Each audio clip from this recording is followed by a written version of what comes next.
Because obviously, this is BVVD. There you go. BVVD is a very important character when it comes to War Thunder's anime.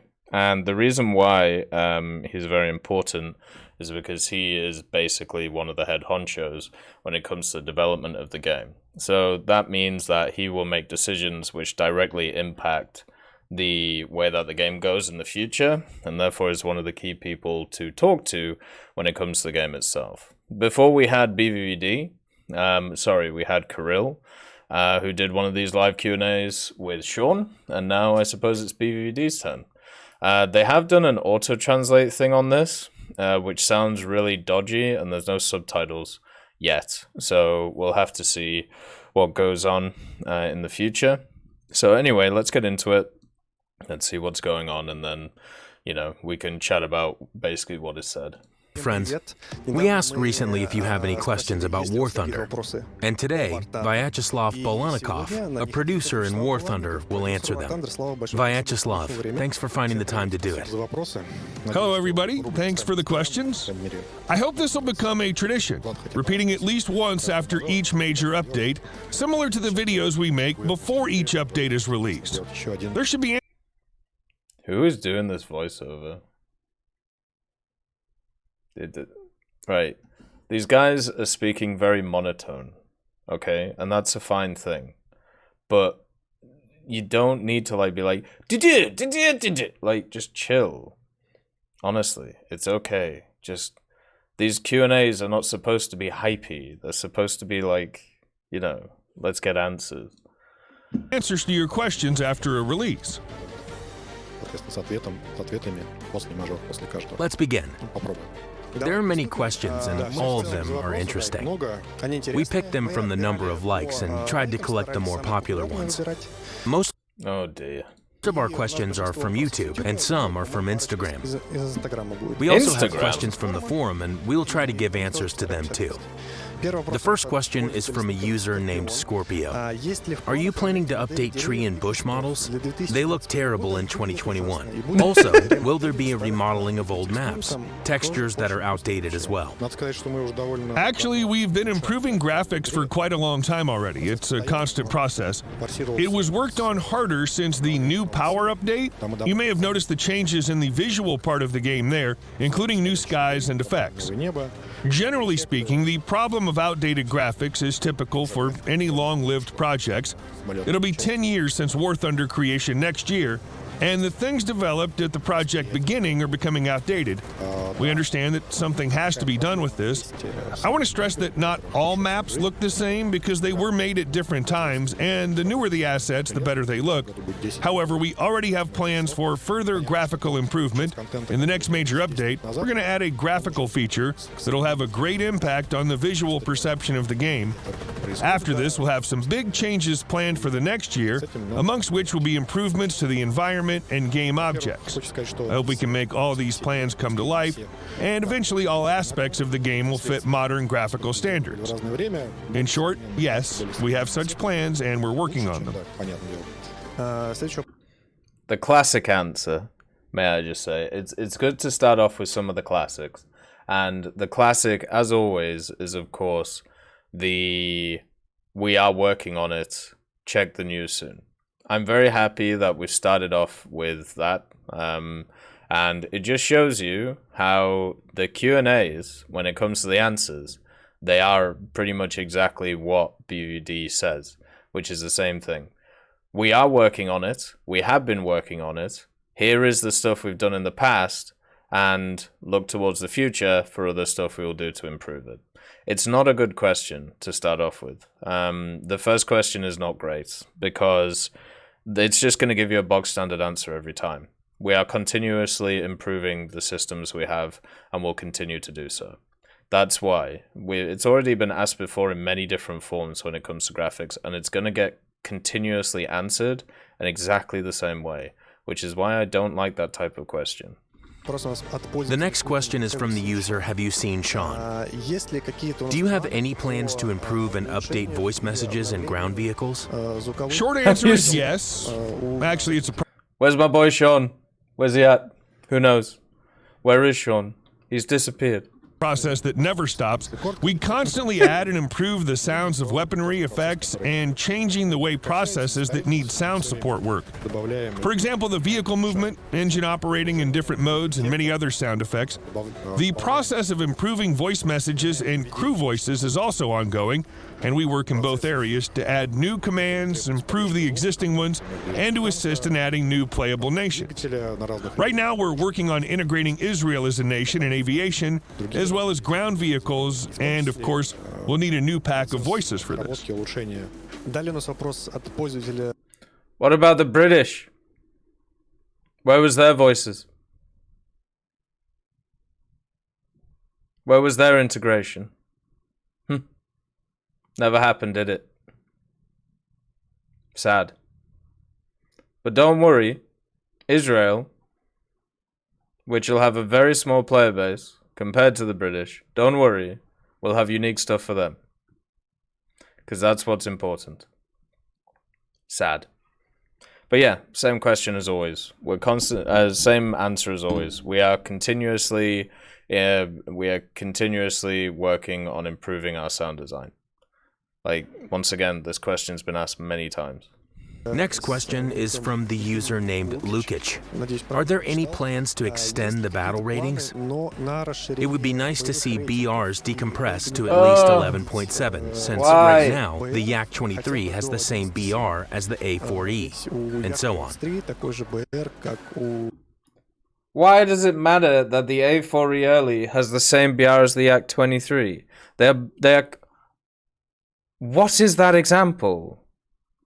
They're completely different aircraft with very different playstyles, which you play in different ways. You know what you should be comparing? The A4B and the A4E. They're at the same BR, and the A4E early is just better.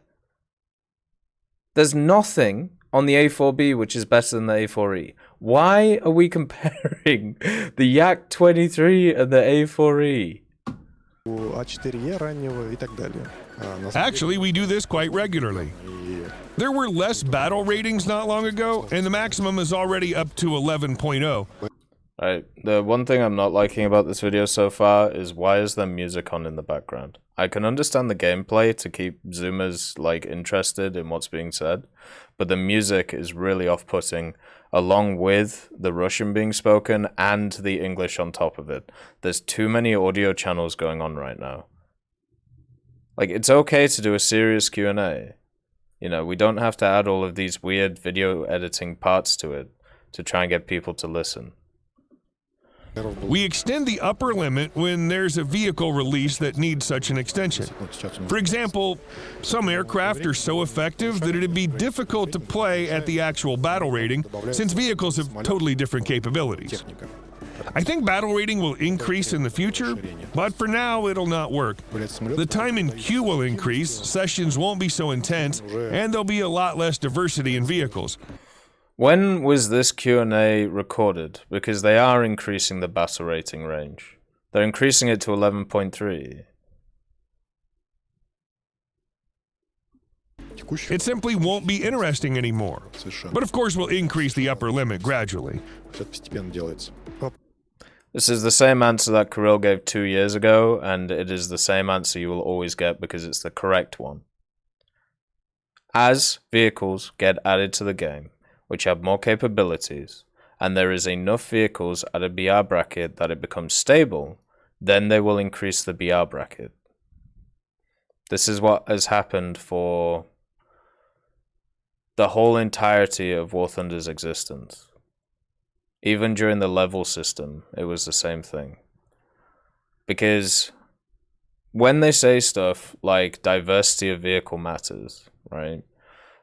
Generally people take that as, you know, that's a really odd statement. But when you think about it, if you don't have each nation having some kind of viable thing at each of the BRs, then what ends up happening is you just face the same thing over and over and over again, and it gets very, very, very boring. If you want to know an example of this, You can have a look at Air back in the day when it was just like CL13 versus MiG-17 or CL13 versus MiG-15 or Sabre versus MiG. If you have a look at queue times back then, they were a lot longer than they are today when it comes to top tier stuff, showing that there's been a massive increase in player base, and also the fact that this diversity thing that they're talking about, or variation of vehicles, does matter quite a lot, which is very, very true. Like, it's kind of as simple as that. You know, one of the things that makes me like playing certain BR brackets is not a specific vehicle, but it's playing different ones against, you know, different ones that we see, which is why one of those things, why I don't like seeing premiums everywhere. Because what happens with the premiums is they take away that variety that you would see if they weren't there. But yeah, the point about increasing BRs and stuff, they do it all the time. They've done it like 3 times this year, I think. For like, it wasn't long ago, it was 10-7. They've increased naval massively. They went from like 5-3 to 6-0, or 6-0 to 6-7, whichever one it was.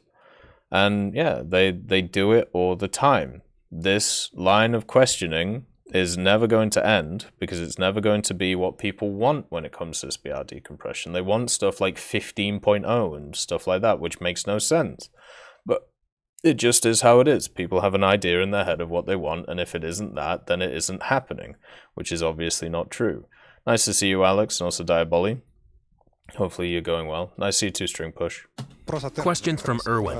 The MiG-27 costs over 1,000 spawn points, and the KA-52 is half that cost. It should be clarified that the price includes the more broad weapon station that has guided missiles and armor-piercing ammo. Each of these features adds its cost to the total. It's true that right now ammo price isn't included in helicopter cost. I understand that the player presents more or less equal conditions in which one can destroy a tank. Roughly speaking, how powerful is your battle unit in the air? The KA-52, which can easily destroy ground vehicles, or the MiG-27 with maximum load? I'd say the problem is that you can't compare them like that. In different situations, both aircraft and helicopters may prove themselves useful or not. For example, a top aircraft like the MiG-27, Phantom, and so on, has better dynamics. That is, it can choose the time and place for an attack. Our game models are radar detection zones, and if you look at how attack aviation is used by skilled players, you can see they attack from extremely low height so that the flak has little time to react. Or they may attack from a long distance when they can drop a bomb or launch a missile and turn away so they're guaranteed of evading an anti-aircraft missile. Radars can't detect at the height of 8 to 9 kilometers since they have height limitation. Guns and missiles also can't reach an attacker up there, so it attacks in a so-called cone of dead zone, falling straight down, and this is also hard to be countered. On the other hand, a properly used helicopter with the absence of counteraction or some map conditions, flying out of cover and hiding again after each attack, shooting the most difficult targets first, such as SPAAs and missile AA, may cause great damage to the enemy team. But it's hard to be compared directly, and the ability of aircraft to choose the time and location for an attack and to move quickly across the battlefield should be reflected in their respawn point cost, increasing it, as it is now. As for the balance, yes, maybe it should be improved. For example, to change the track of helicopter ammo or aircraft rockets, missiles, and bombs. Improve in which direction? To make the KA-52 more expensive or the MiG cheaper? It probably can't be balanced with a single change. Some vehicles may become cheaper or more expensive. Some weapon stations may have their price increased or decreased. That is, of course, the price and spawn points. It should be taken into account that helicopters are mostly used in tank PvE and arcade battles. That is, there are very few opportunities for those who want to advance helicopters in realistic game mode. That's why we have this advantage for helicopters, a discount in RP that makes a difference between a helicopter and an aircraft. While you can advance planes in many modes, there are much fewer modes for helicopters, and they have fewer players. Question from Matt. Right. I can kind of understand the point where they're coming from there. So they're basically making the apples to oranges comparison, which is completely fine. if they want to do that. But generally, at least in my opinion, when it comes to this stuff, we've really got to be careful here, because using broad terms such as helicopters compared to airplanes is really not the discussion, and never has been, when it comes to these things. What is the actual discussion is top tier helicopters compared to aircraft. Because nobody has any issues with any of the other helicopters in the game. There are very specific ones which people have issues with. The Ka-50, the Ka-52, the late to Mi-28s, and sometimes the Apaches. And then also the Tiger UHT. That's really it when it comes down to it. So if we need to split off those with the rest of the helicopters. And I can understand for the rest of the helicopters, having the logic of they're not really played anywhere else, so, we're going to make them cheaper here so people have an opportunity to use them. That is completely fine. The issue is when the combat efficiency of a helicopter becomes so ridiculous that it has to go up in spawn points, right? And the comparison between a MiG-27 and a Ka-52 is probably not the best one because of the apples and oranges thing. But if you just look at their terms of combat effectiveness, when it comes to the loads that they carry and when it comes to what they can do, I would say in the vast majority of situations, if you put both of those aircraft in similar situations or similar times, the Ka-52 is going to outperform the MiG-27 99-1, right? The Ka-52, not the Ka-50. When it comes to ground realistic. Now, I might be wrong on that. Maybe their data says something different, which is why, they're talking about these decisions and the ways that they're doing things. But for me personally, I find it very hard to believe that it's that way. So the conversation has to be instead of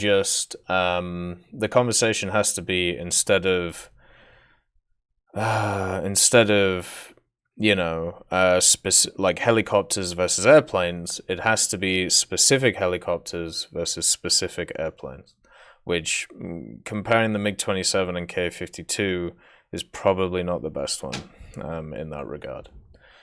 Okay, an interesting answer though, and I do actually agree with the vast majority of it, especially the last part. I think that last part is very, very key, where it's right now helicopter players don't have too many places to play, so therefore when it comes to ground realistic, we enhance the experience a little bit or make it easier for them, so therefore they can grind out their vehicles. I think that's fine, and a lot of the changes over the last year have weakened helicopters, but they've also got a ton of buffs in other areas, so I don't know. We'll have to see what happens next year when it comes to this stuff. Are there any plans to expand or rework sea battles? Let's clarify. This is a pointless question, and he's just going to say the same thing he said about the two questions ago. Nice to see you, Monet. Hopefully you're doing all right. Has been pulled a sneaky on us. When asked weeks ago about new addition to France Top Tier Air, he said stay tuned to the Q&A, but there's nothing about it. Fair. Thank you for the subscription, Pearly Honan. Thank you for continuing to support the channel. It's very much appreciated. Thank you very much. That we're speaking not about sea battles, but rather naval ones, which could be either sea battles or the fleet itself.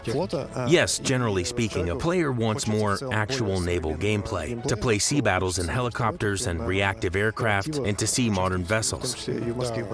It's true big ships are limited to the First and Second World War periods. There are some individual post-war No, they're not. ones, but not many.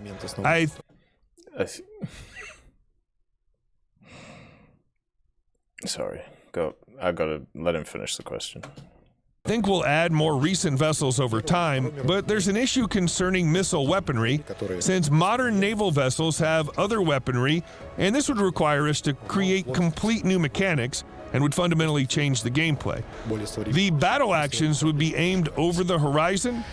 Even top artillery ships shoot close to over the horizon, but for missile ships, the distance of an armed shot increases drastically. And of course, there are less opportunities for tactics and aiming since they rely on their AA defense and the weight of their volley. So if you have inferior AA defense that doesn't provide full destruction of incoming missiles, you'll be hit. If it does provide it, you most probably won't. Of course, there are some opportunities left, such as creating interference, so there is room for gameplay opportunities, but it would require difficult and dedicated work. Back to the question. So, are there any such plans? Yes, we have such plans. We can and do add anything that provides gameplay to the game. It's not the date of a naval vessel's release that's crucial. Rather, it's the capability of it to provide gameplay and players interested in it. In the future, there'll be more and more modern ones. We literally have a ship from the 1980s, just nobody knows about it. We have ships from the 60s and 70s and 80s. People just don't know about them. Because they're not the big, massive ships. Why are we like this? Why are we conflating period of time with period of technology? Question from the user called... So when it comes to that question, the answer was a non-answer. Because as I said, the questions like that are completely useless. What are you going to do about the development of naval? Well, what we're going to do is we're going to continue to develop it and add new stuff to it. Thank you. Are we going to go more modern? If it permits, yes. You know those are going to be the answers. You've got to, surely. They're not just going to... What's the opposite? Well, you know, we were thinking at the end of 2021, it's been a great year, we're going to stop playing naval. And we're going to stop developing for it. Thank you very much. Bunch of people are out of their jobs. We have we've already talked about how, we're working on stuff like the Yamato. You've seen the stuff from the leaked files, but don't worry about that. None of that's coming. Peace. Bye-bye.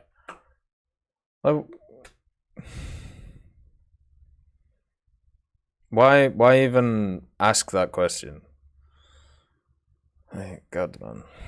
Delivrione. Dear Snails, why does the event of helicopter battles have no BR balance?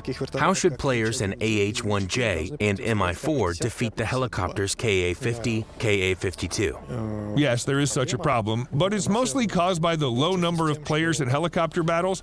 Yep. If we split a small number of players into groups that can't play together, the situation will become even worse. It's a forced decision, and I hope we can offer something new to those who like helicopter fights in the nearest future. Creating a new game mode which would either erase helicopter opposition or make it comfortable for all BRs will relieve you from the pain of today's unfairness. Naktok asks us, are you planning to change the BR spread? The same answer that was given a year ago. The player base is not big enough to expand. This is a chicken or the egg scenario. Once again, we've discussed this before. It's the same question that's been asked multiple times. There are two ways of looking at this, and it's the same way when it comes to top tier stuff as well and BR decompression.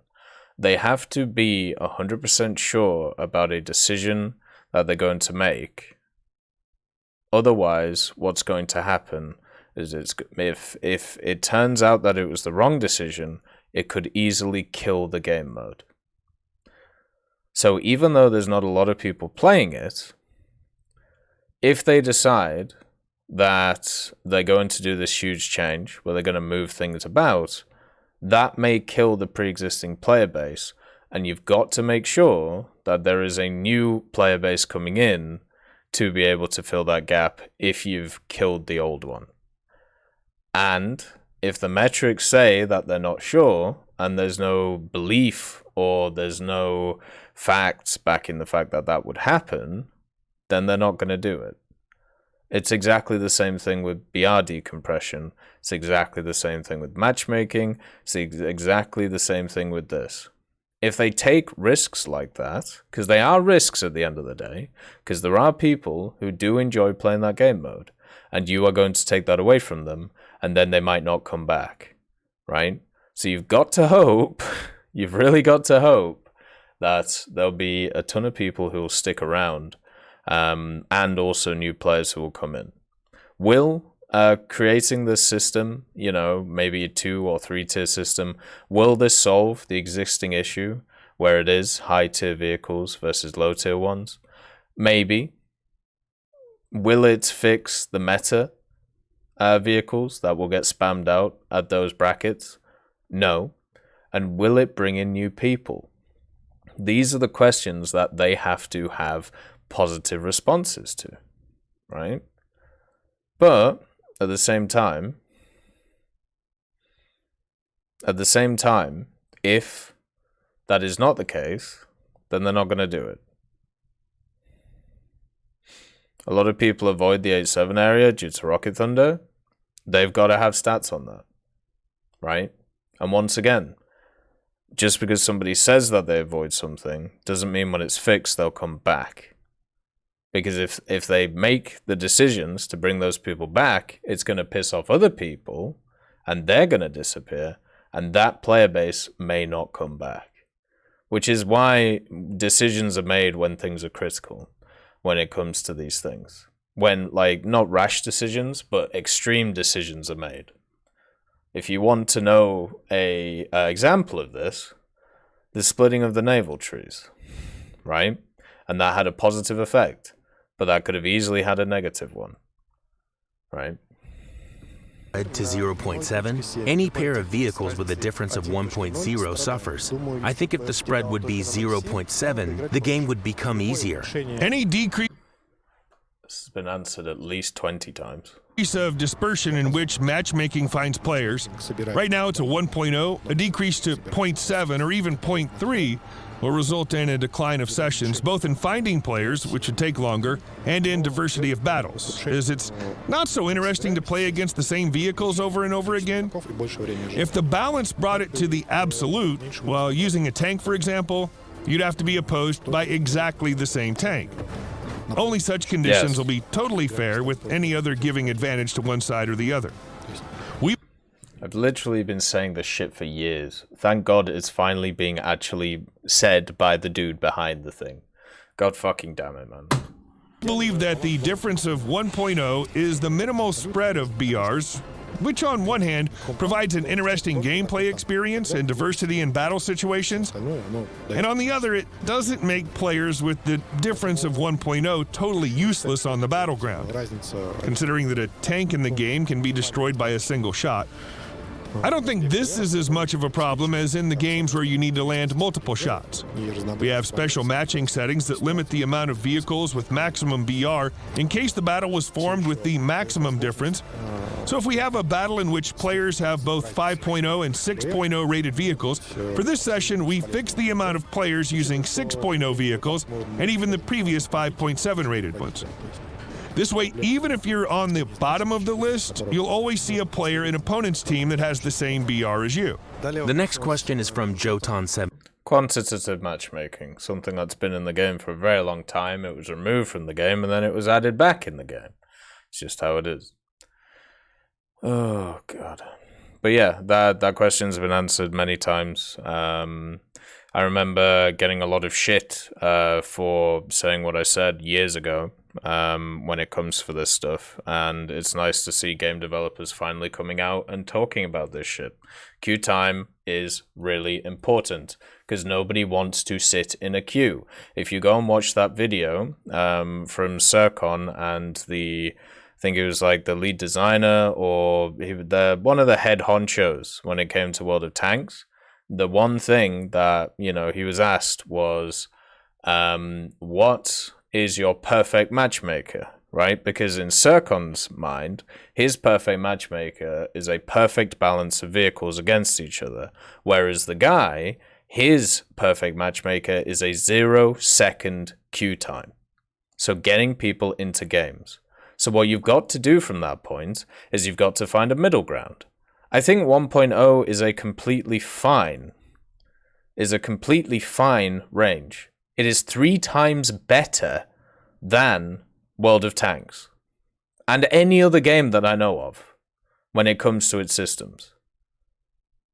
The only thing that beats it is the MMR systems, right?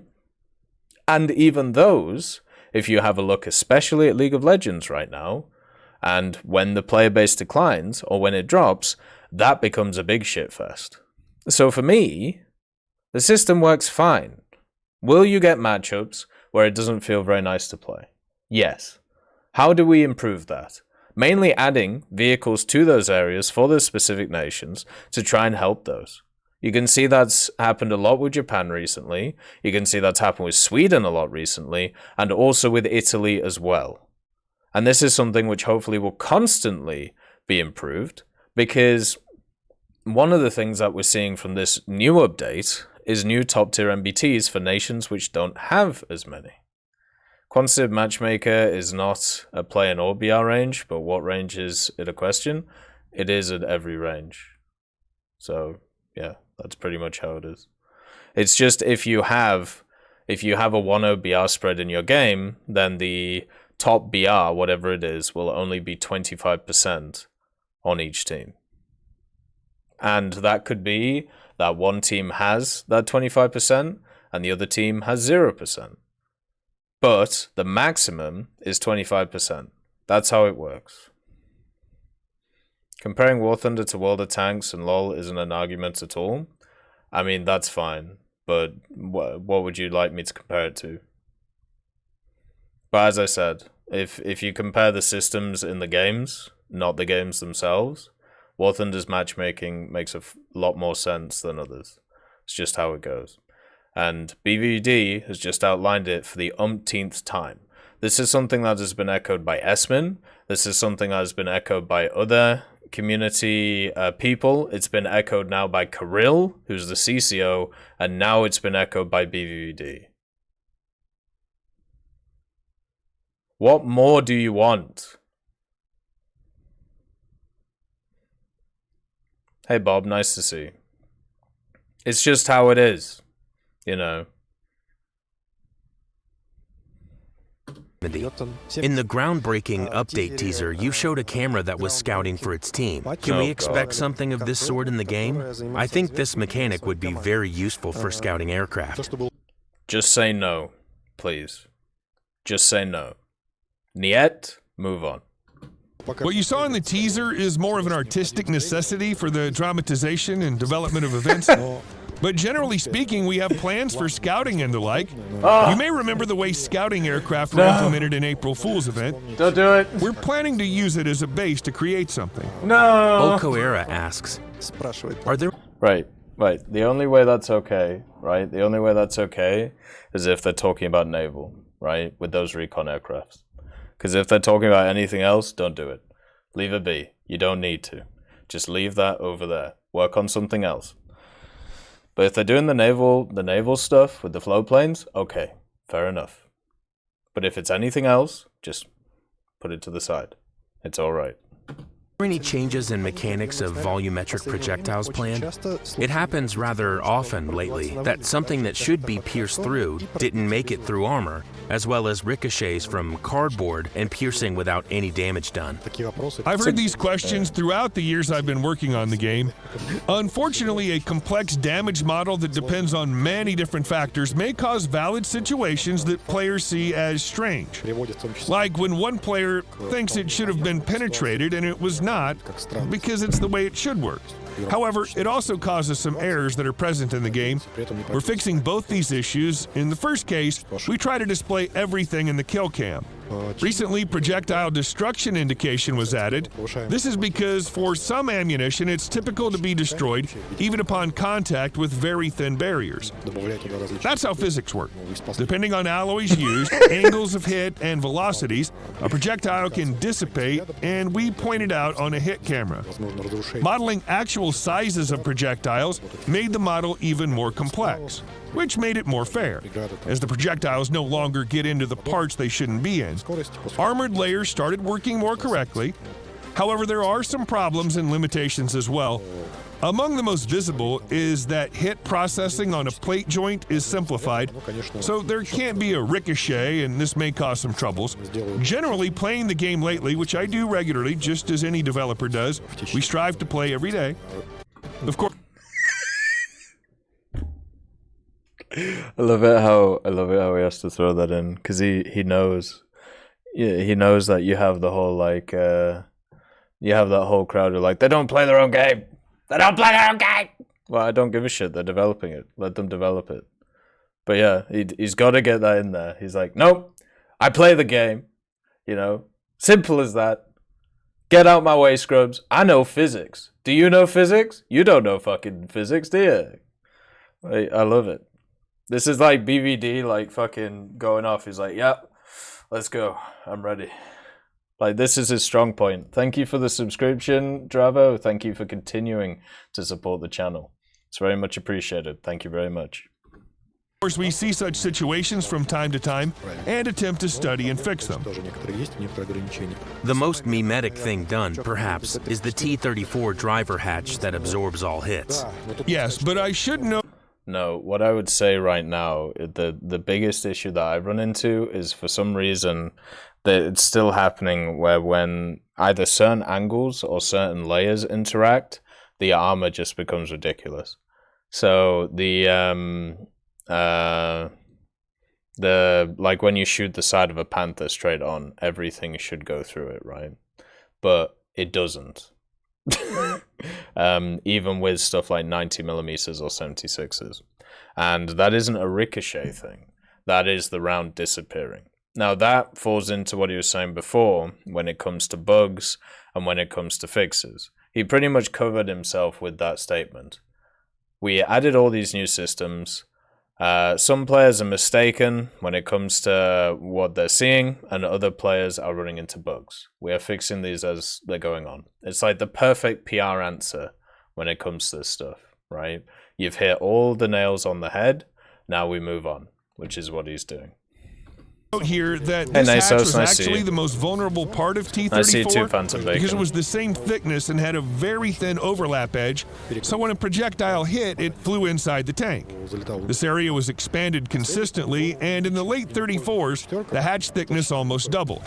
Front hull thickness is 45mm, and the hatch is 75mm thick, and 75mm placed at 60-degree angle is hard to pierce for most guns.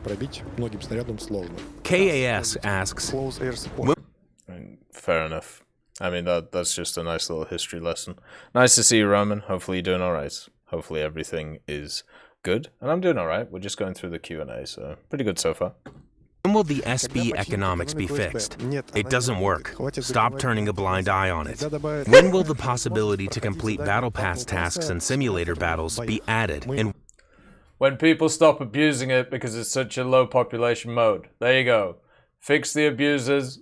Done. Simple. Then you can get all your shit. It's as simple as that. That's all. Right, there you go. Done. Finished. Done. Will it be added at all? We are constantly monitoring the economics and gathering statistics several times per month. We analyze different parameters and fix them. We change and rebalance the parameters that differ. Right. I want you just to watch something right now, because I just saw that. Right? I want you to watch BVD's face. This is how many times he's had to answer this question. Right? Let's see if we can get it. And simulate. Differ from what we meant them to be. The main objective of economics is to provide a smooth process for a player based on God damn it, I think I missed it. Right, where is it? Economics and yeah, it's here. Gathering statistics several times per month. We analyze different parameters and fix them. We change and There it is! Do you see that? Did you see that? That's the eye roll. He literally did the eye roll on this, because he's had to answer it so many times. Did you see that? Look.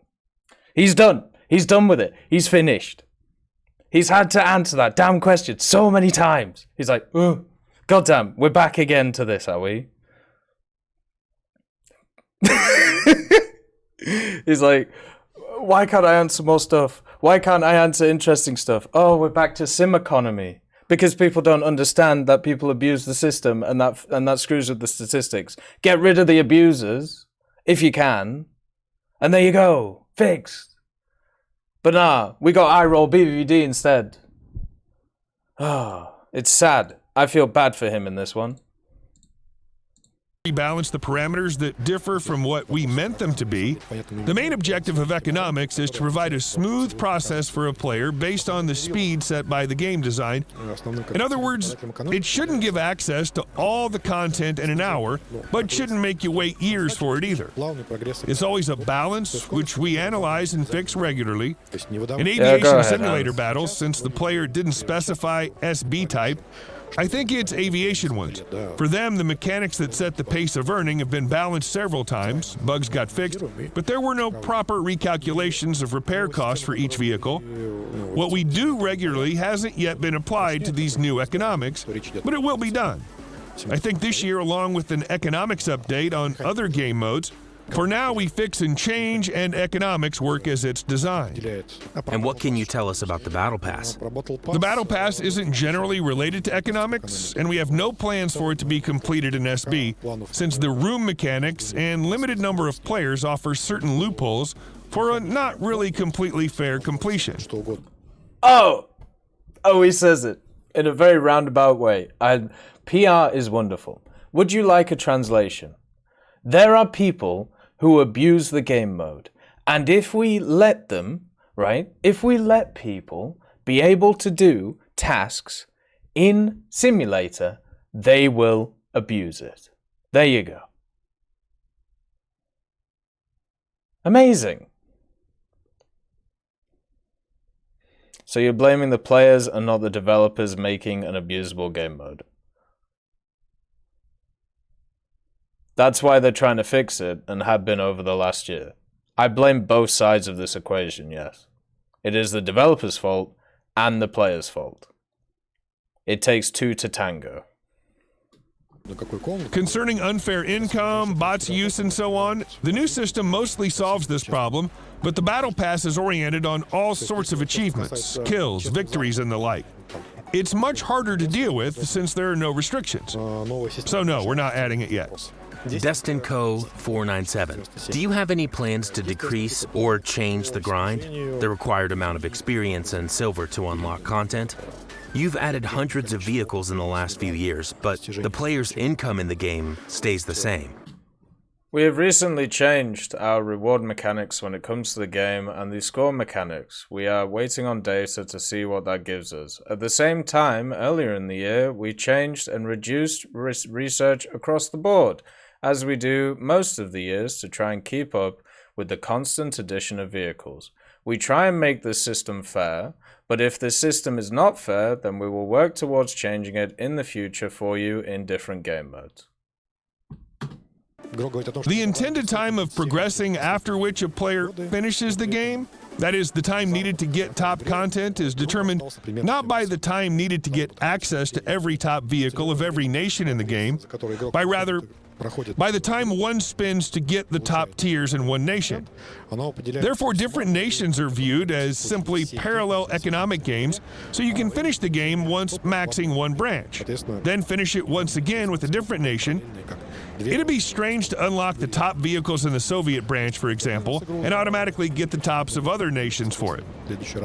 Based on this, we have a certain amount of progression time for a player, and it may change when new vehicles are introduced to the relevant branch.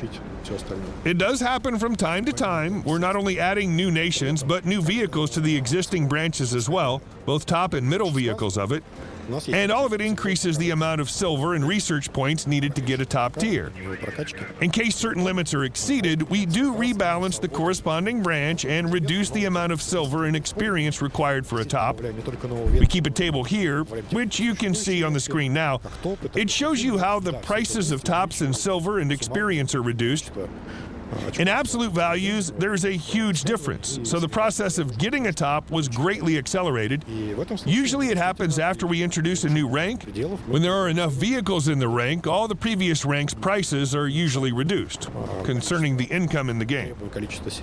You can see a table representing the changes in last year's earnings and repair cost. It's visible that while the rewards changed, and they did actually reduce, repair prices were also altered. If you compare the balance, you can see that in case of ground vehicles, those changes were in favor of players. Aviation stayed the same in some updates, but in the others, it was also rebalanced favorably for the players. Fleet had a flaw because of the mechanics of naval battles. Players were underpaid, and we've been consistently improving it, although the repair cost also increased as these two things are bound to each other. Diana asks, do you have any plans to... Diana, thank you. But yes. Pretty much as I said before. Plus, for some reason, an addition on why would you expect getting top tier in one nation and therefore unlocking another. Yeah, they're all seen as individual things and independent stuff. As I said, rewards were reduced and they also reduced repair cost. The problem with doing this is also prices in general did reduce, but not for the high tier vehicles. So this meant playing high tier got harder to do because you were making less SL and also probably less RP. At least for me personally, I'm down SL over the last 6 months by about 4 million right now, which isn't too much, but it's still something to think about, right? And they fixed the naval stuff to a ridiculous degree, to the point where some vehicles have 12,000% SL modifiers. If you want to make SL, just play naval. Hey Shifty, how you doing? This is the Q&A from BUDD. It got released today. My question is, who allowed these questions to be like that much? Well, these are the average questions that get put forward. As I've said, when it comes to these things, what should happen is people should be forced to reread previous Q&As so they don't repeat the same questions. Hey Vazraptor, nice to see you. Hopefully you're doing all right. Improve the system of rewards that encourage players to work together, neutralizing a capture point, reward for repairing an ally, assisting in extinguishing fire, and so on? It should be marked that we're already doing it, introducing all these mechanics and rewards. We reward for point capture, for repairing an ally, for extinguishing, and so on. It's not reasonable to increase the amount of this reward sufficiently, since these actions are much easier than fighting the enemy, and a reward should reflect the difficulty of the task. Iliuha46 wonders, how do they already exist? you like this idea? A customizable polygon, so you can select which tanks will be located there. It is not much of an interest to shoot KV-2 and T-34 on King Tiger. It's an interesting idea, but it requires demanding realization. We should think it over. Question from one... I like that. No further conversation needed. See, that's the type of answers I like, where it's like, I like the idea, might not work though, thank you, and then move on. That's good. Shot Tracker 9000. Why don't you have any roadmap in the game? I think it would be useful and could reduce the amount of negativity and help players give valuable feedback. Now, I used to believe the same. I no longer believe the same, and I'll go into why afterwards. It's a good question. Roadmap is a double-edged sword. On one hand, it presents the plans for the future. On the other, if those plans for some reason are canceled, there would be conflicts. You promised, but didn't do it. Plans may change for different reasons, because something more important is about to be introduced, for example. It's like in a good saying, plans are useless, planning is priceless. There are some advantages, of course. It's kind of a manifest for players, but it also reduces the significance of a surprise. After all, if all the plans for the year are set, it'd reduce the joy of waiting for something new to come. And how should we make teasers? What would be there to impress you with? Just as I said, there are pros and cons, but it's not a bad idea to present our main development directions of the project. We'll think it through. Andre Volodin asks, I mean, in the past, that's exactly what they did. They they said the main things that they're working on. They also do like news articles. You know, we had the one from the Japanese people recently. We had one from, 2019 and 2020, where they do articles with different news outlets talking about what they're working on and even sometimes providing pictures. We even had one about the T90, if you remember that, and also Update New Power got a lot of press coverage. And we got a lot of information through articles through that. So they do these things. But I think when it comes down to it, they just want to make sure that everything is ready to go, or at least close to being able to go before plans change, so they can create this stuff. The devlogs already give you kind of a roadmap-y thing. And when it comes to their roadmaps in the past, pretty much they were, what's going to happen next year? New vehicles, new maps. If they did like something as simple as that, then like they already did, then maybe people wouldn't ask for them. But the problem is they already did that and people still ask for more. At the end of the day, it is as simple as this. Surprise is a very good marketing tool, right? Because it gets people interested in whatever is coming. It gets people talking about that thing. If you already know about what's coming from previous months, then what ends up happening is the hype dies down. It's something that we can already see in War Thunder, and something that myself, Alex, and even Rocker and many others talk about. Because we've had so many leaks over these last few months, it's very hard to get interested whenever you see like a new devlog. Because if it's something you've already seen, then you've already done the research on it, and you already can think about how it's going to, affect the game. All those conversations have already happened. So when the thing is actually here, there is not a lot of discussion around it. A prime example is one of the devlogs we saw today, the Leclerc S21. That machine was leaked 2 to 3 to 4 months ago. By accident, probably. Right? So we knew that was coming.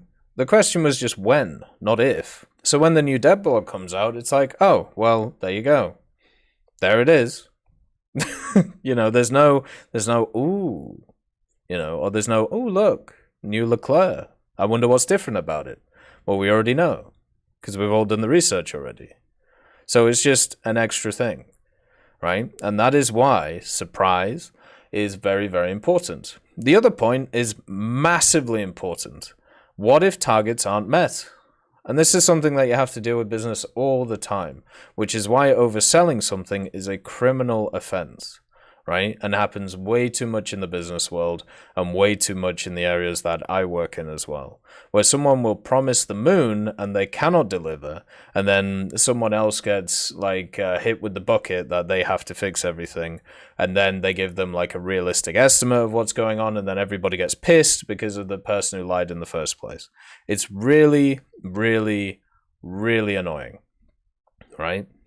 Like it's one of the most frustrating things in the areas that I work.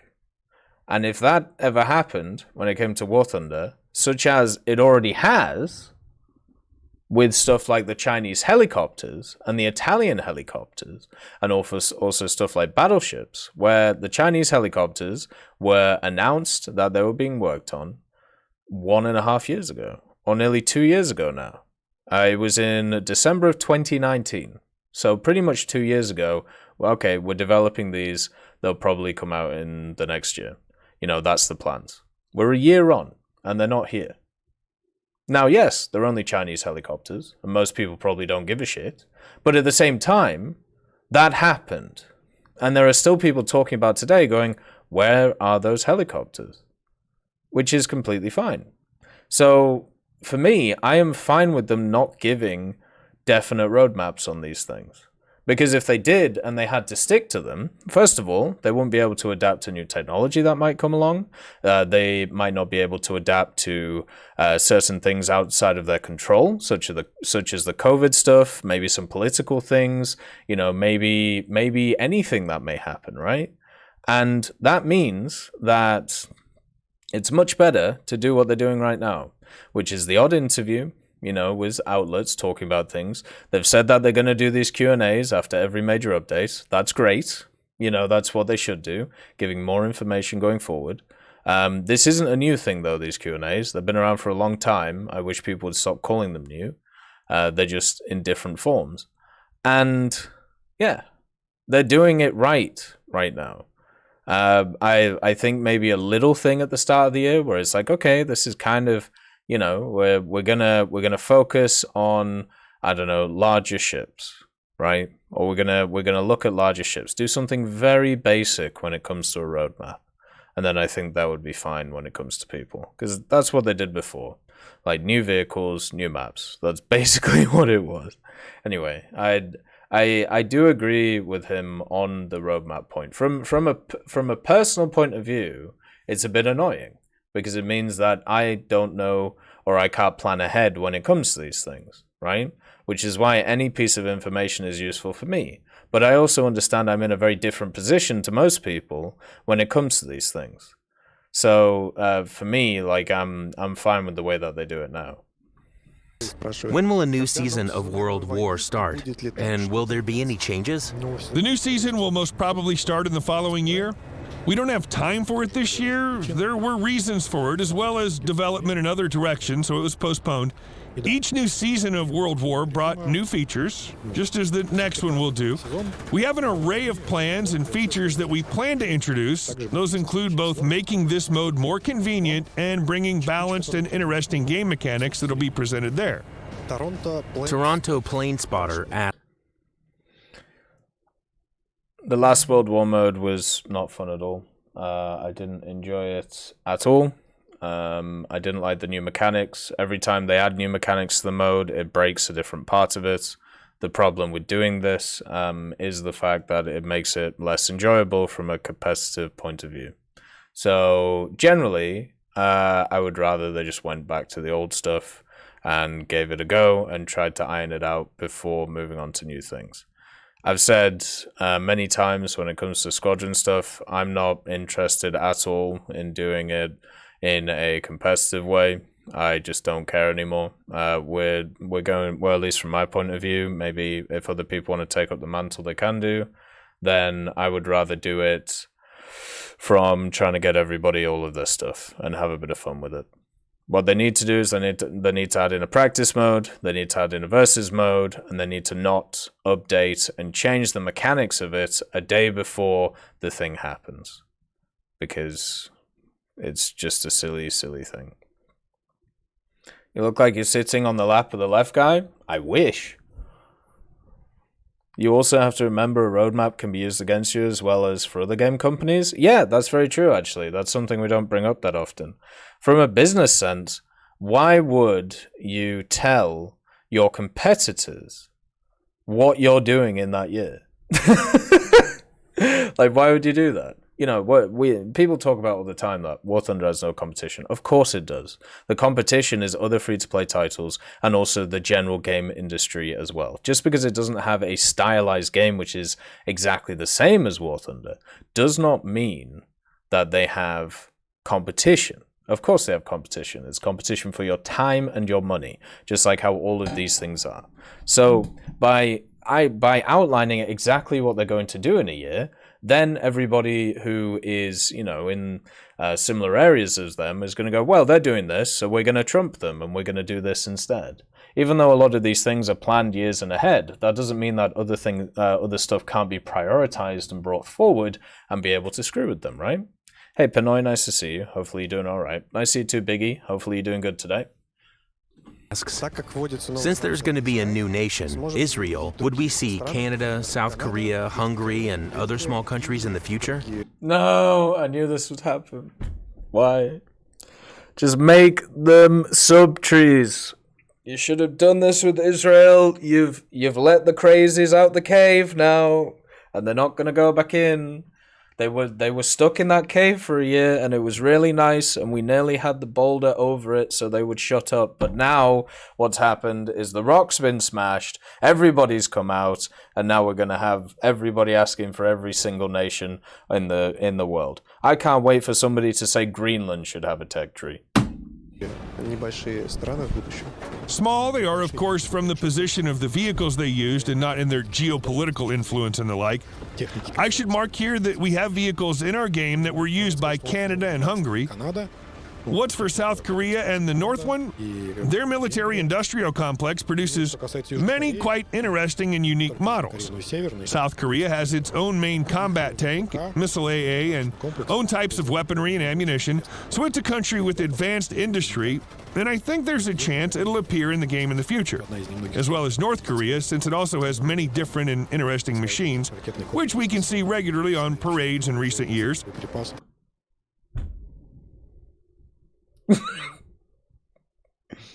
Korea confirmed. I like it. Considering that with the new mechanics, a nation may be added lacking early eras, it's a convenient decision for such nations to be added. Alexis Retix asks, I'm gonna be really happy with my 8 patterns, my BMPs, and my T80s, and my Soviet technology, thank you, and my knockoff XM1. Loving it. Don't even get me started on North Korean stuff. I'm okay with Greenland, not gonna lie, if they add Romania first. Please add Iceland. We had a boat at one point with a cannon of some sort. Oh yeah, you did win the COD Wars, well done. Modernized T62, exactly. Are you ready? God. Can you imagine the subreddit once Korea gets added? Just the shit memes that are gonna come out of it? Fuck, dude. asks many questions, some of which were already. Oh, the video's got like 3 tanks in a line. Why are they showing the parade of the North Koreans? This is so based. Answered in this video, but there's one particularly interesting question. The question concerns the track coupling with the ground. Tanks literally slide down hills. Yes, the action solution to reduce the friction after a certain angle is reached is not quite physical. It can be partly justified since in case of some soils, the tank exceeding the extreme angle will just cut off the upper layer and slide down with it. It is, of course, a rather complex process, and we have a simplified realization of it, which also doesn't suit our needs in some moments. It's possible that we'll change it and make it more physically correct, but the actual mechanics are essential for vehicle mobility and reaching certain positions to work right.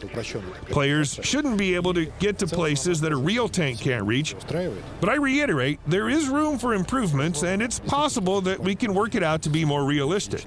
Gennady Radchenko writes, I don't think I have to add anything to that one. It's just another physics thing. It's just how it works. I don't know what to say. Like, read a physics book. At one time in a video, it was said that shooting high explosive shells at the same spot softens the armor and makes it easier to pierce. Does this work with other projectiles? For example, it pierces through 100mm and the armor is 110mm thick. Will the second projectile shot in the same C spot pierce it or not? There is a misconception here, as we did tell about these mechanics and developed it to a usable condition, but in the end we rejected the armor degradation mechanics. We still have this sort of degradation when a sheet is fully destroyed. Reactive armors and screens on vehicles can be torn off, but the degradation of a certain zone, certain armor, that's what we no longer have. It's because of difficulties of indication. That is, it's hard to show a player that there's such a zone, even more so to do it before a shot, and it's unfair to a player that bears such a zone. Moreover, while working on this feature, we realized that there's already not enough armor in the game to further reduce its effect. So we gave up on these mechanics. Fair enough. Not worth our time. I wish there was a few other parts of the game that they decided that onto. But yeah. There used to be degradation mechanics and people got super pissy about it because what it did was it benefited certain nations over others. So it was just how it is. Like it was one of those things that was around in the early point of War Underground, and there was a lot of people who were annoyed about it. So there you go. And they decided to make everything standardized, just like how they did with penetration and just like how they did with damage produced by rounds. It's just how it is. I don't know how else to put it. You can either agree with it or disagree with it. Generally, if people disagree with it, it's from a realism point of view, which I can understand. I get that. And then from an agreement point of view, it's basically from the balance point of view. So it's it's just how it is. Like I'm fine with it. I don't really have an opinion either way. I feel like doing it this way makes the game easier to balance. So I think that's generally better for the game and the health overall. Thank you for the subscription, Biggie. Thank you for continuing to support the channel. It's very much appreciated. Thank you very much. The thing we did was hard, so we stopped doing it. This resonates with me and my work ethics in so many ways. Yeah, exactly. We realized this would take too much effort, so we stopped. and worked on other things. A user called Vogan asks, "Gentlemen, playing three-point capture starts getting boring. Are there any plans to diversify realistic battle modes? I think an all-in confrontation and RB controls may be quite good." Hello. Hi. My name's Tech. Now, I have a challenge for you. If you think you can make a better game mode, and I'm sure you can. I'm sure you're able to. Maybe even go up to 5 caps. Spicy, right? We have this wonderful thing in War Thunder. It's called the War Thunder CDK, or as known to others, the Closed Dev Kit. Now this kit, it's a little bit complicated, but once you get the hang of it, it's not too hard to do. So, by watching the tutorials online, and by downloading it, you can make your own game modes. And what you can do is you can try and get public support behind them. And then maybe Gaijin will look at them and be like, ooh, a lot of people seem to be liking this one. Maybe we'll try and adapt it. Build it, and they will come. And I know that takes a lot of work, okay? It takes a lot of work putting these things together. But if you think you're correct, it's worth it.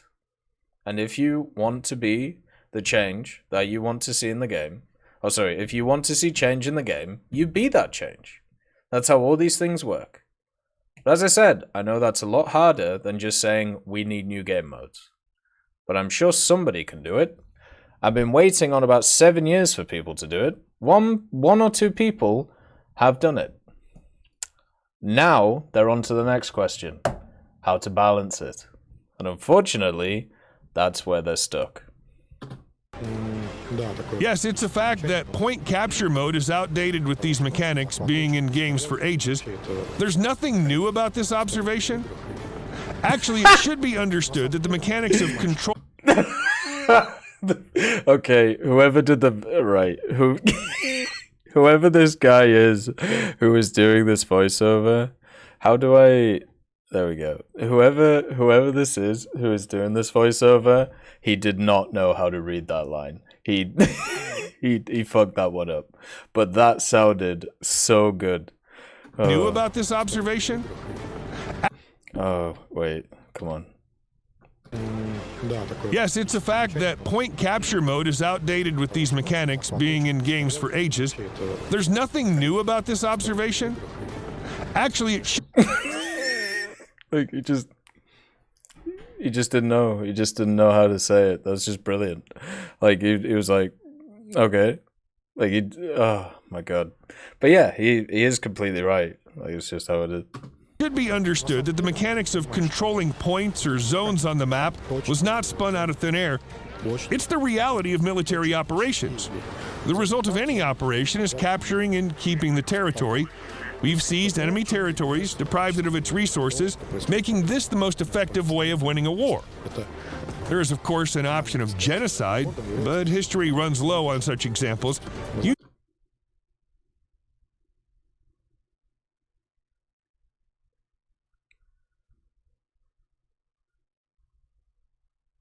Pardon?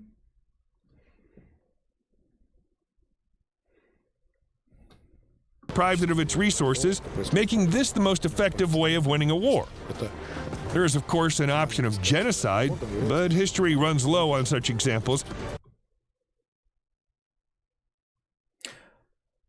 Okay. I'm gonna give them the benefit of the doubt here. I think what they meant to say, because a game mode which is quite popular, especially in RTSs and others, is a game mode called Annihilation, right?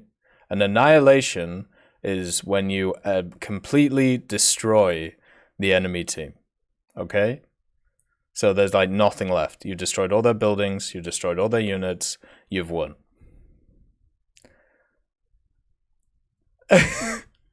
I hope they don't mean actual genocide. But as I said, I'm giving them the benefit of the doubt here. It's either a mistranslation or a different way that they label that type of game mode. I hope. I might be wrong. Clarifications required, I think, is the best way of putting that. Hey, Sadisa, nice to see you. Usually an enemy was defeated by occupation of its territories, and that's why any military action is tied to capture and control of territories. On the most basic level, it may be a dominant hill that should be taken and held, and there's no need for it to be some outstanding hill for it to host bloody battles. There were hundreds and thousands of such examples during the Second World War. That's basically what armies do in battles. There's, of course, an issue of destroying enemy forces, but it automatically follows from the objectives. In the game, you capture a point and then start destroying enemies and eventually achieve victory. In general, the main mechanics of war are present and visible, so I'd say there's nothing to change fundamentally.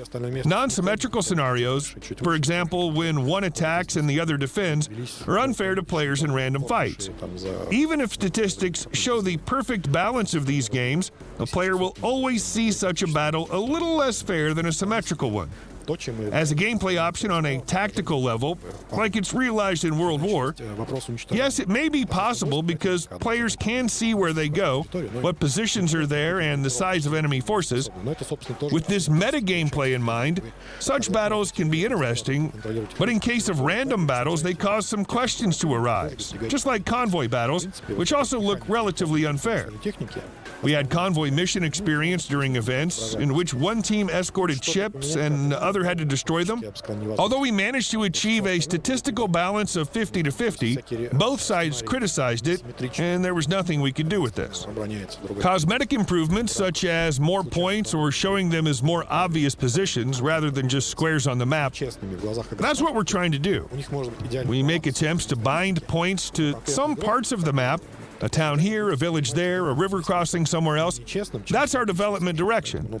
But I wouldn't agree that it's totally outdated and can't be used anymore. Among other. The reason why the guy on the left isn't saying much is because he's like the host, basically. BVD is the one who we want to talk the most. Asymmetrical gameplay is unbalanced. The way that you balance it is you make each side play each side of the battle. That's why you have like attack defense stuff when it comes to games like Overwatch, or when it comes to, games like TF2.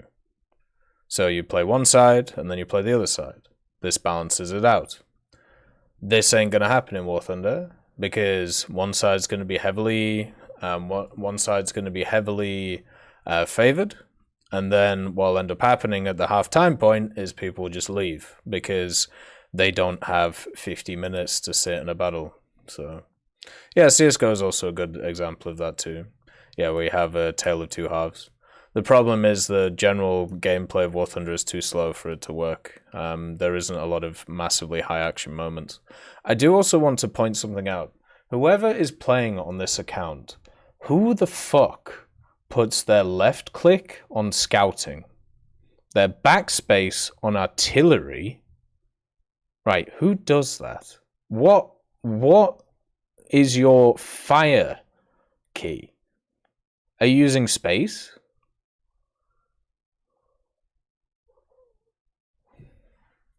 Like,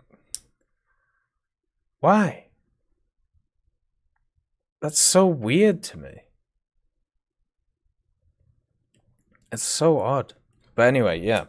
What BVD said here is completely right. Like, even I'm amazed that those convoy missions were 50-50.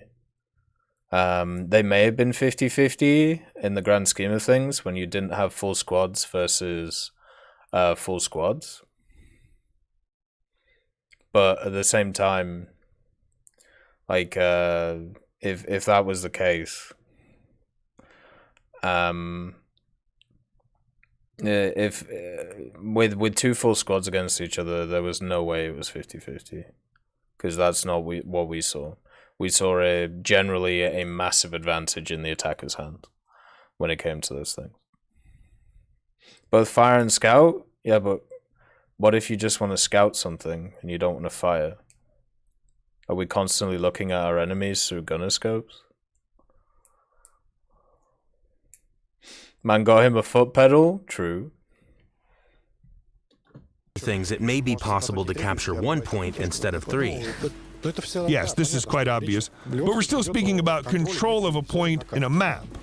Be it one of them or 3, nothing will change fundamentally. So he literally has left click bound to scouting and firing.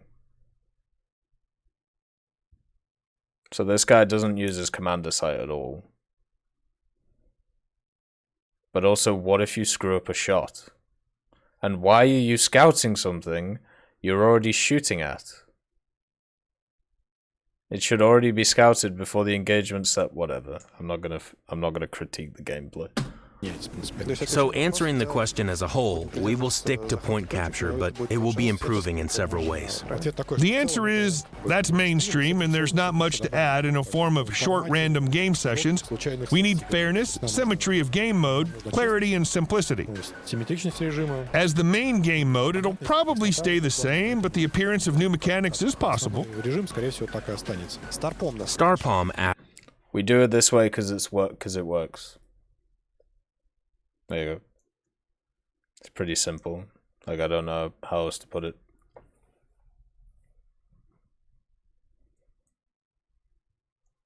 Like, if you find better ways for it to work, please let us know. As I said, CDK time. Asks us, when will there be new game modes for Fleet? There are no confrontation events for half a year. There are no plans to make it permanent. Everyone is stuck on point capture maps. This gameplay may be adequate for mosquitoes and destroyers, but cruisers and dreadnoughts look silly spawning 9 kilometers away from each other. Yeah, they should. Yeah, this is what they should do. They should spawn 20 kilometers away from each other and you do the same fucking thing, which is just sit there and shoot each other. That's all you do in Naval. And they do actually spawn further away from each other. This is why Naval top tier is boring as fuck. You just sit there and shoot. It doesn't matter about the distance. The only thing that the distance actually screws up is it means that your shots have a higher dispersion. The fuck are you talking about, question? It doesn't matter. It never has. The question is similar to the previous one in what concerns points and ground fights. The main objective is the same. The goal of the mission is to make players confront each other and not try to somehow run and hide. There should be action on the map, so to be interesting. That means damage should be done, counterfire should be evaded, and enemies should be destroyed, whether they're in the skies and the... Please let me know how I'm supposed... Oh!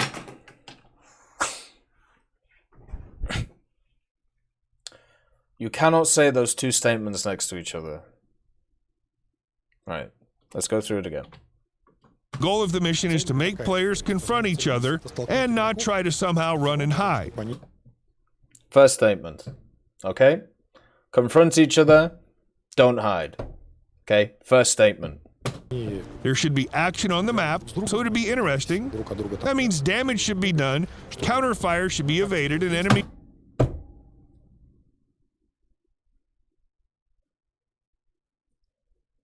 Counterfire should be evaded. Do not run and hide. Fight like a man. These two are opposites. How do I do this?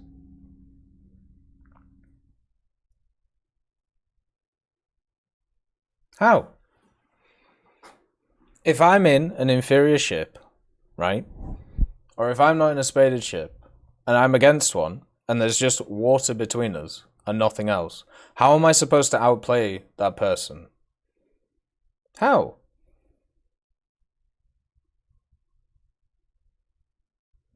My middle finger is quite large? What do you mean? Like, I have like chubby hands. I've always had chubby hands. There you go. Bob and weave in a battleship. But bob and weave in a battleship. While I'm also, by the way, trying to fire back.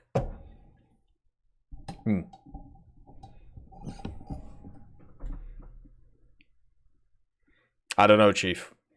I'm not sure about that one. Skill issue, true. These should be destroyed, whether they're in the skies, in the sea, or on the ground. Location and mission just provide it all in a complex and give some new opportunities, such as flanking or cover for speedboats that allow them to appear unexpectedly near large ships.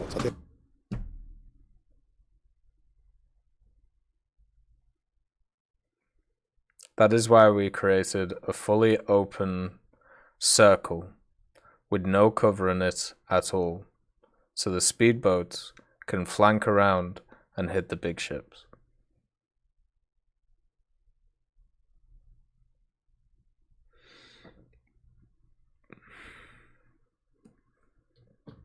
For bigger ships, there should be space for a maneuver and so on. That's what we want to show in the game, because day-long races between ships won't be interesting for most players. Everyone likes action, confrontation, and battles. I mean, that is very true, which is why naval at top tier is boring as fuck. There's nothing bad in seeing an enemy right after the spawn and rush into the fight. In addition to this question, Andrei Podvysotsky asks about fleet confrontations.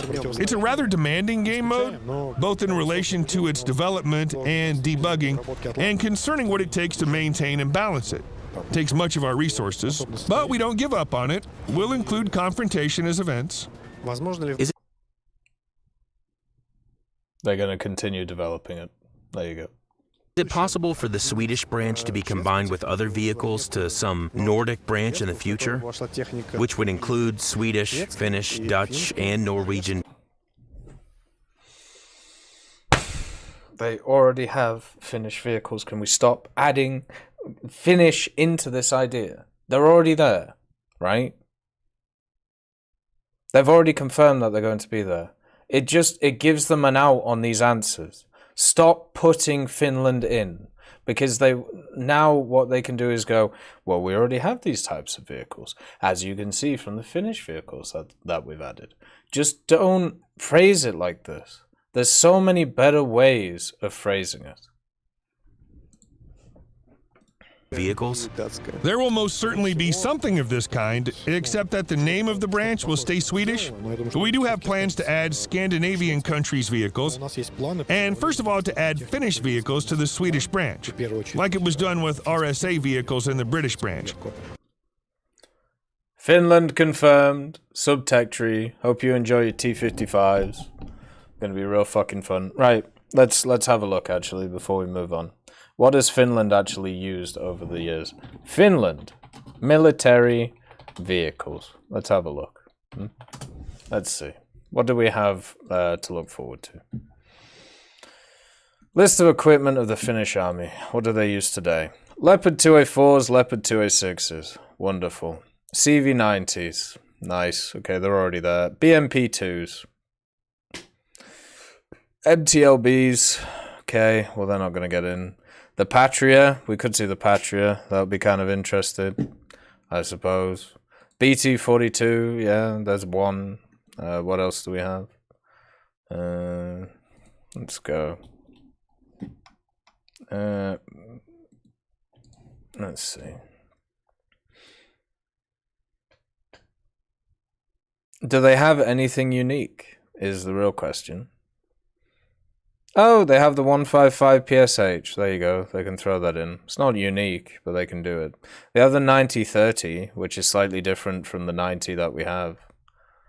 Tech Tree KV1B. Yeah, there you go. Oh, yeah, T72s. That's true. I tell you what, there's a lot of unique vehicles here. At least what it will do is it will bolster the Swedish tree in terms of amount of vehicles there. And also it's nice to have a confirmation of a new tech tree, which will be in at some point. Will it be interesting? No. Will a lot of people play it? Maybe. But they'll probably play it alongside the other Swedish stuff, so therefore it'll work very well, So it won't really matter too much. The question is, we're getting to a point when it comes to War Thunder where this idea of uniqueness has kind of disappeared now, with the addition of not just Israel but also Finland now being confirmed. We have a real problem with just repeat vehicles, and I feel like it's just going to get more and more dull, at least for a person like me. But for other players, like as BVD said before, the way they see the game at Gaijin is the idea that, you go down one tech tree and once you reach the end of the line, there you go, goal complete, right? So from that point of view, if that's how most people are seeing the game, or how most people are playing the game, then these decisions make sense. For a person like me, I don't like to see it, but for others, it could work, because a person like me is going to have to play the same Leopards and the same Soviet vehicles again. But for somebody else who may not play the Soviet stuff, there you go. They won't have to. Bears have been known to eat almost anything, including snowmobile seats, engine oil, and rubber boots. So there you go. There's your bear fact. Well, I know copy-paste started a while ago in War Thunder, but we're now talking about tech trees, which are copy-paste, and that's the problem. Finland doesn't have a lot of its own vehicles, most of its force being bought and modified. However, it fills some currently free spaces in the Swedish branch quite well. And that's all it needs to do. It needs to fill the tech tree to make it more viable to play. I think they've already done that when it comes to the Swedish tech tree, but if they want to do it more, I suppose go ahead. That is, it adds competitive vehicles for such ranks and battle ratings that has a lack of vehicles. That's why we see it as one of the improvements to the Swedish branch. Other Scandinavian countries, I think, will appear as premium or event vehicles.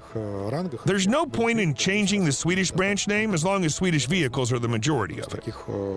Same reason why the British will never get changed to Commonwealth. Will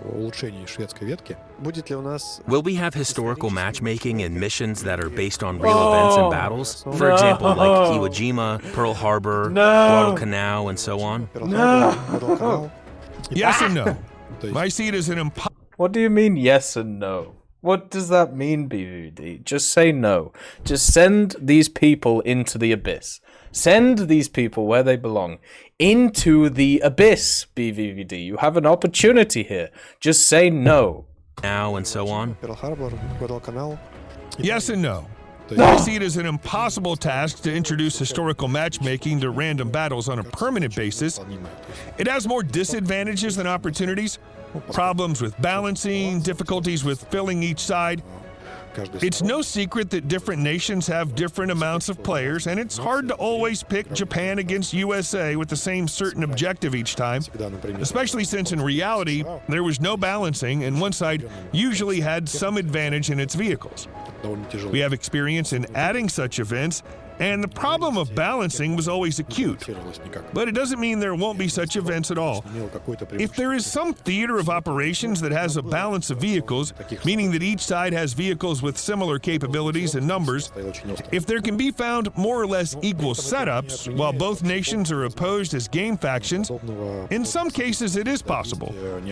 It's worth mentioning that we already have a game mode of World War, and we're planning to support it further.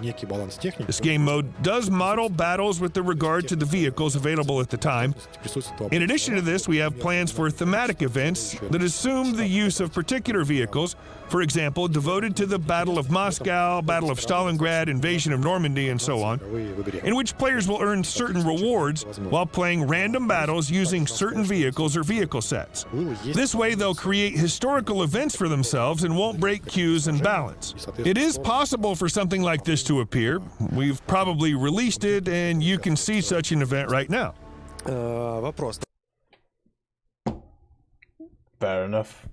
I think they were talking about the events that that have been happening over the last week, the little mini events where you play specific vehicles in random battles.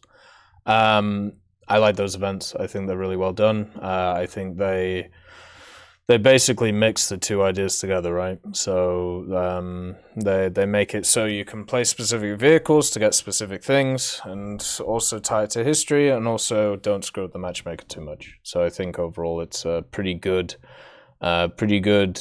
thing. When it comes to the rest of the question, World War mode is not historical. It's just not. After the last World War mode, there's nothing historical about that. Especially when they were making up scenarios. If they want to go along the tagline of what he just said there, which is using vehicles at the time, fair, go ahead. But at the same time, it doesn't matter. Like it's just one of those things that, to me, you know, they had an opportunity to do historical stuff there, and now they've screwed it with the last one. So bring along the whatever is available at that time period thing, which is going to be really annoying, and as we saw from the last World War mode, is not balanced at all and not fun at all either. So just is how it is. What you're gonna do.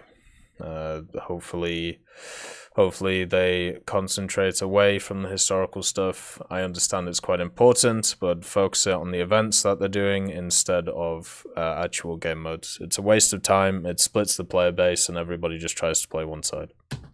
For now, Aviation RB is the only game mode where we have only one spawn, and it discourages the use of attackers and bombers and doesn't include helicopters. It does not discourage the use of attackers and bombers. I see more attackers and bombers than fighters nowadays. Will we see some serious rework of this game mode? The adding of helicopters and some encouragement for attack aviation? I don't fully agree with the statement that we discourage or belittle something. I know you have to be PR, BVD, or whoever's doing the voiceover. Don't say it like that. Say, I disagree, or you're wrong. Just say that. I know you'll piss people off by saying it, but you'll actually be saying the truth. And the truth is more important than the, I'm not sure, maybe you need to look at it from a different point of view. I hate PR so much. I can't stand it. Like, I'm done with it from a fundamental level. We have lots of mechanics in this game mode that make such aircraft vital and useful. It's true that one spawn leads to the situation when the team that takes the upper hand in fighter combat wins the battle. However, many bombers have good effectiveness statistics. They're good at destroying ground vehicles and bases. Yes, it's hard to achieve victory all by yourself, but a group of aircraft purposefully trying to complete the objective has a chance to win. It should be understood that the most interesting and intense part of the game about aviation is aircrafts fighting one another, not the confrontation of aircraft with environment and bases. So yes, fighters have greater impact, but it can't be said that we don't care about attackers and bombers. We're adding objectives for them and try to make their contribution to the battle matter. Concerning the helicopters, we don't have the possibility of adding them. It has its own problems. Helicopters have significantly lower speed of flight, so something should be done about spawn points. They'd be closer to the front line, and this means at some moment aviation will fly over these points, practically having a helicopter spawn point in their rear, which is a problem.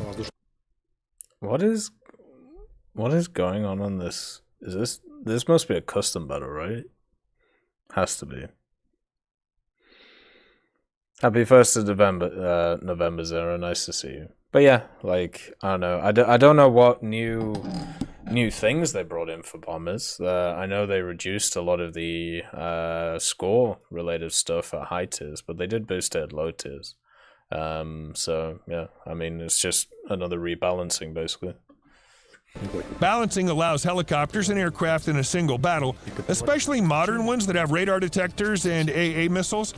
Combined battles show that they can oppose each other, but only if a battle is tied to a ground battle. So there's something that keeps them all on one battleground. Full rework of RB is unlikely, but some additions and improvements within certain limitations are possible. Question from Helicopters and aerialistic battles would be very, very dumb. I do not want useless vehicles on my team. We already have an issue with having many useless vehicles because of people using RB to grind them out in order to use them in other game modes. This is completely fine, and it means you have to play around it, but any increase to it will make the game very hard to play. We don't need teams of K-52s against F4EJs. Or too OP. They wouldn't be too OP. The maps are too big. They would be very, very bad in the game. It would be really easy to track them, and if not, the way that the games are set up, like when it comes to what's on the battlefield and everything, you could clean up before they even get to where they need to. It's just not worth it at all. Dead Snack War. Actually, there's a list of questions that we have already answered, but Vyacheslav, can you tell us something about helicopter PvE? Yes, I think I've already said in questions and answers, but there is such a game mode. We're working on it. We've tested it recently. It looks promising. It required us to modify AI in many aspects because the existing AI wasn't able to use AA-guided missiles, and it'd be impossible to introduce such a game mode without this skill. There will be a new stage of testing soon in which external testers will participate. They'll try it, give their feedback, and in some time, we'll try to make it available to the players. If everything goes well, you'll get to see and try it. Question. Helicopter PV is coming. We're working on it. Please don't kill us. Basically how that is. You know how we were talking about before? The whole idea of,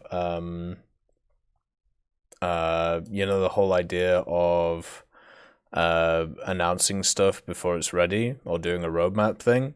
Since Heli PvE was on that little folder thing for the dev server, look how many times it gets asked about. Right? Just that will give you the point on this. They're asked about it constantly.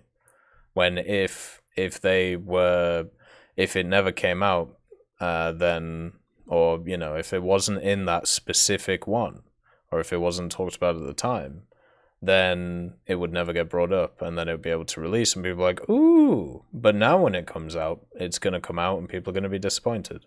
Bet you any money, no matter how good the mode is, people are gonna be disappointed. Thank you for the bits, Biggie, and thank you for the subscription, Apocalypsifer. Thank you for continuing to support the channel. It's very much appreciated. Thank you very much. Nice to see you too, Nocturnal. Hopefully you're doing good. And from Daddy, are you planning to rework / change repairs costs since you no longer receive reward when you're shot? I want to stress that these two things are not directly connected.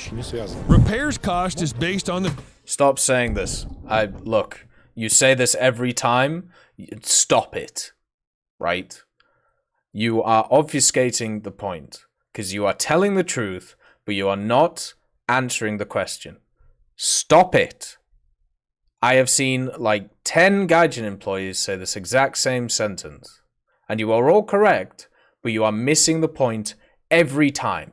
And you are doing it on purpose. Score is not directly related to research and SL. We know this. It is indirectly related in some way to it. The problem is that is not public. The equations behind these things are not public. Fucking say that. Please. Because every time I hear this, and I've heard this over and over and over and over again, It does not answer the question. And it is not going to solve the issue for you that people are going to keep going on about it. Please, stop saying this answer. I know exactly what he's going to say because I just keep hearing it. It's like the party line on this one. I went AFK for an hour and the stream is the same as when I left. Did I pause accidentally? Well, we're still going through the video. Vehicle's effectiveness, that is, how much does it kill? How often does it score crits and so on? The aspect we removed was related specifically to mission points depending on when a player was ranked in the battle results table. Moreover, this value affected player activity, from which one may have gotten an indirect increase in reward, but actually the charges were made both ways. Say that. Just say that. Don't bother with any of the other stuff. Just say that. That's all you got to tell people. You don't need to tell them anything else. Just that sentence right there. Score is linked to activity. Activity can affect the amount of research that you get and the amount of SL that you get. We are monitoring the situation and changing it in both ways. That's all you got to say. Stop with the rest of it. It is confusing people and they're not understanding what is being said. Because they're getting stuck on the first part. And I've had to deal with, I would say, at least 50 people, if not more, who have said the same thing to me about this. And it's getting very frustrating, and it's because the messaging around it is wrong. They are doing it wrong, and they're doing it on purpose to try and obfuscate the change that has been made here. It's very easy to do. Just say that statement over and over and over again. Don't say anything else.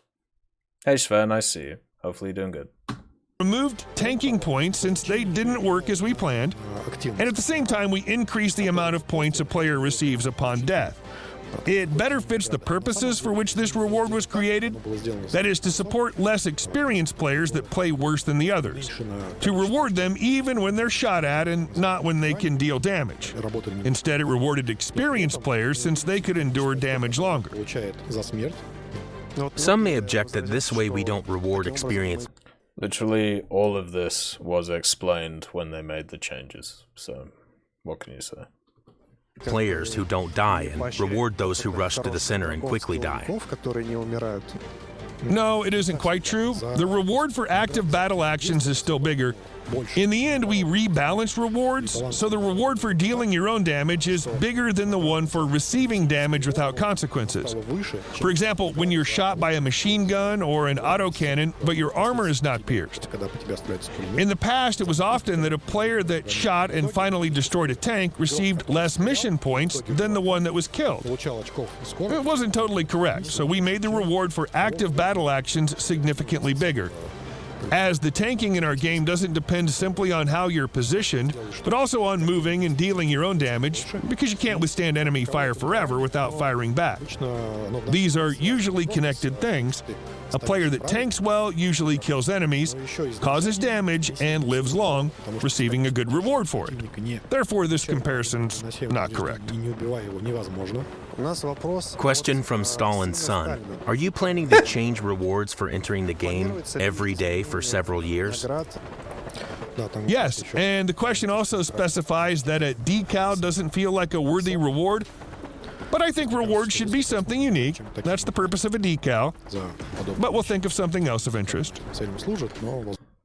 I'll let you into a secret. By the time you have logged in for 5 years, it doesn't matter what rewards you get.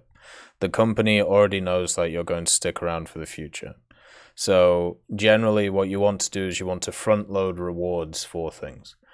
So what you want to do is in the first 25% of something, you get 50% of the rewards, right? And then for the extra 75%, you get 50% of the rewards. So you front load it to try and get people interested in the product. And then after that, as you go along, the rewards either get less and less and less or stay the same. They don't scale upwards.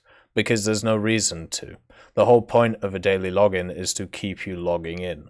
By the point you're past like a year or 2 years or 5 years, you're hooked. Like, you know, they're still working on the premise of keeping people around for the first day or the first few months, right? Because that's where it's very important. By the time it's a year or two, you know, your retention is going to be a lot higher than it is when you are lower. If you want an example of this, which is, you know, right in front of you, the Battle Pass. Go and have a look at level, you know, up to level 75 of the Battle Pass, right? So that's 50% of the Battle Pass, technically, right? Because it goes up to 150. Now, pretty much 90% of the rewards are in the first 50% of the Battle Pass.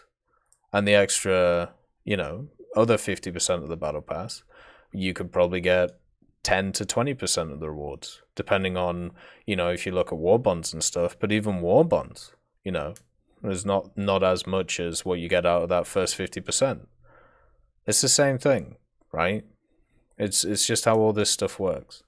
You know, there's diminishing returns over a period of time, because they're more focused on retaining the players who are new to the game, because the players who are old in the game already have enough content to work on, and also at the same time, there is less chance they're going to leave than the new players.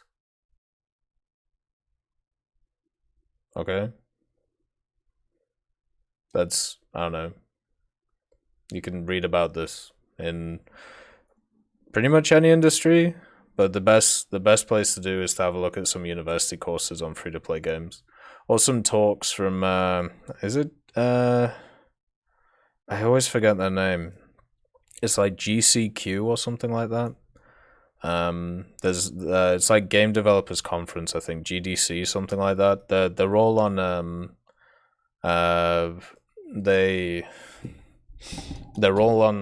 they're all on YouTube. It's like a Game Developers Conference or something. There's a ton of like oh god, there's a ton of stuff on there, like going through them. So they should improve the long-term rewards? Yeah, but why? As I just said, like the the long-term rewards benefit players who are already going to be there anyway. Like the long-term rewards for players like me are events, right? And battle pass stuff. It's not stuff like dailies. The last time I looked at my daily stuff when I got something was yesterday, because I got the 1 million thing. Right? I haven't looked at that for years, because it's never been anything special. It's just how it is. Like when you're at my point.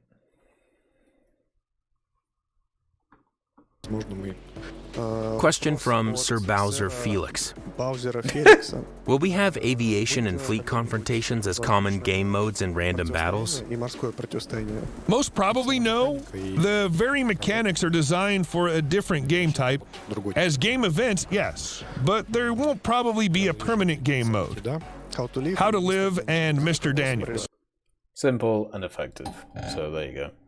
It was kind of interesting. I didn't go into any of the other stuff, such as like splitting player base or anything like that. So obviously that's quite an important thing, which doesn't really get talked about too much. How the more game modes you make, the more split you make the player base. And what we've seen from games like Call of Duty and also other games such as Halo actually suffered from this.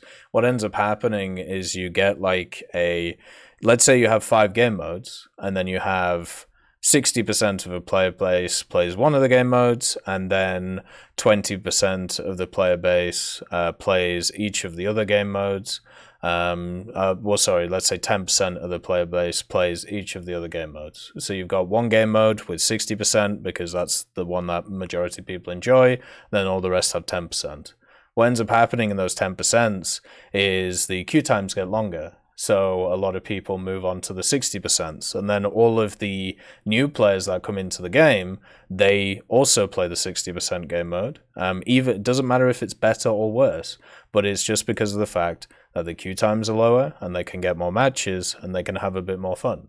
It's just how, it's just general human psychology stuff. Like, you're going to go to the place which has the most people in it because you'll get the most games out of it, and if you're on a shortened time period, then this is good for you. At the same time, what it also does is it means that people not just have a shorter time, but it gives you more chance of interacting with more people, socializing and get to know more people. So yeah, that's how it is. So what'll end up happening is you'll have like a game which has, 5 game modes, but then after a few years, 2 or 3 of them will be dead, and then everyone will have moved to that one game mode, right? That's kind of what has happened in War Thunder, with like simulator, realistic, and arcade. Not entirely though, but kind of. But with other stuff like FPSs, this is what always happens. The balance of missile AA and aircraft, and it is planned to solve flights, is combined top BRs. Playing is impossible. You spawn, then a missile flies and you're dead. And may I ask about the same firing range of missile AA vertically and horizontally? Will these parameters be set based on documents or on physics? Concerning the capabilities of aircrafts and missile AAs, when we originally planned and organized combined battles, there were no missile AAs, aircrafts like MiG-27 and Phantoms, but there was aviation with powerful weaponry. A Thunderbolt alone can destroy half of the ground vehicles at medium ranks if left unopposed. That's why a decision was made that a team attacked could pick an AA. This conception could be used at all ranks. With the rank increase and appearance of more and more modern vehicles, the balance between AA and aircraft is floating. At some ranks, aircraft have more... Wait, what? Floating? Could be used at all ranks. With the rank increase and appearance of more and more modern vehicles, the balance between AA and aircraft is floating. Non-existent is the word that you're looking for, which is why you've been struggling to do it for about 2 or 3 years now, which is why we get constant changes to it and nothing has been stabilized for a very long time. Floating is a very nice way of putting it, though. I do like the use of that word. At some ranks, aircraft have more opportunities, and at others, AA starts surpassing them. But with the rank increase, an aircraft becomes more powerful and can destroy more tanks all by itself, so it's vital always to keep a countermeasure against it. The balance of the point price indicates that... The rewards don't suck for players like me, Chambers. The rewards just get to a point and then they stay level. Like, put it like this. I got a million SL yesterday. I don't need a million SL. I have like 70 million now or something. But that reward is the same as somebody who is new to the game, or somebody who has got like 100 days into the game, or whatever it is. What happens is the scale goes like this, and then it stops. So it rises and then goes straight. And that's just how it is, because there's no reason to keep increasing it for people like me and many others who played the game for a long time, because we don't need it, because we're playing the game for other reasons. An aircraft doesn't only massacre tanks unpunished, but it should also deal with AA. So the answer is the following. Rebalancing is possible within some limitations, but no fundamental changes. Making an aircraft able to destroy ground targets unpunished all the time is not an option. That's why the relative price in RP will stay roughly the same, meaning that AA will always be cheaper than an aircraft, since there should... I'm fine with how it is right now. I get where cast people are coming from, because basically what is happening is, the balance is either one way or another when it comes to these things. But for me, I think the power should always be in the form of the ground vehicles, just because if not, it would be incredibly annoying to play. And I'll tell you why, because I have experience in that happening. I have had experience for many years at certain BR brackets where certain vehicles were incredibly overpowered. G91s and bullpup users come to mind. And it's not fun. It's not fun at all. Because you feel like you don't have control of the game at all. And unfortunately, that's kind of just how it is. It's not fun at all. It's fun for one player and unfun for everybody else. There was something that Reynad said. Now, if you don't know who Reynad is, he's the head of Tempo Storm. He played CCGs for a long time, and also he streamed on Twitch. I don't know what he's doing nowadays. I know he's trying to create a card game or something. But the one thing that he said once that stuck in my mind, because he was talking about a specific card called Implosion in Hearthstone. And this card, it was deal 2 to 4 damage to an enemy and spawn 2 to 4 like minion 1/1s on your side. So either what happened with using this card is if you used it and you got 4 damage and you got 4 imps, this was really powerful and really good. But you could also use it and you could maybe only do, I think it was either 1 or 2 damage and only get 1 or 2 imps. So it can either win you the game or it can lose you the game.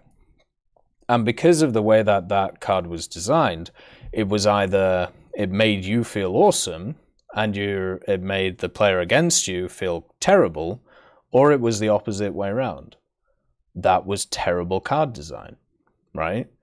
And that is something which I've thought about in War Thunder quite a lot when it comes to stuff such as the balance between CAS and AA, where over certain parts of the years, it has felt like that the balance of power has been in the form or has been in favor of CAS.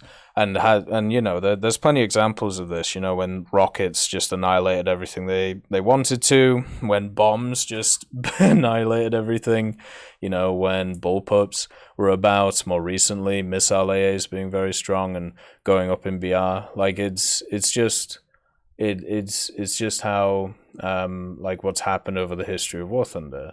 So, at this point, at least in my head, I would be completely fine with that. I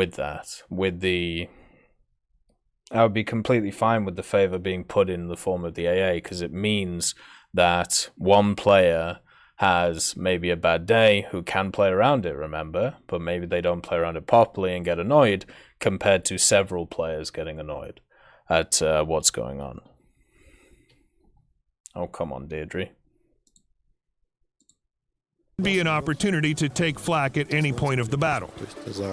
Concerning a missile flies and you're dead, yes, until recently there was a problem that the spawn point was too close to the battleground and didn't leave an aircraft time to react. As soon as you were This will be uploaded to the YouTube channel, yes. Respawned, you quickly entered the firing range of rockets and couldn't do anything about it. We have fixed it recently, moving aircraft spawn points in high-ranked combined battles farther from the battleground. It gave a pilot more time to make a decision to gain altitude or drop down.